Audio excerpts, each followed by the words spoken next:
I think I should talk about myself a little more, not to demonstrate how remarkable I am, but how ordinary. Obviously, I haven't always been an enlightened guy. I was a cute baby, a happy kid, a problem teen, and a wayward adult.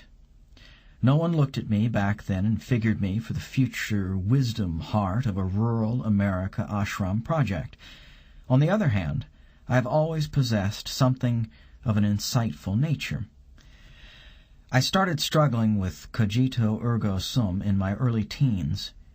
Throughout my teens and into my 20s, I wrote short stories and essays that were trial assaults on the nature of reality, which helped me bring my thinking into focus. My thunderbolt epiphany came in my late 20s, around 50 pages into reading my first book of a distinctly spiritual nature. As all good epiphanies should, this one struck my brain like a bullet of light and redefined my entire life in a single instant. The realization was nothing more or less than this: truth exists. I was absolutely stunned. The lines of my being were redrawn in a flash. I was staggered by this simple statement, by the sheer absurdity of it. After all, how can someone not realize that truth exists? But the truth is, I didn't.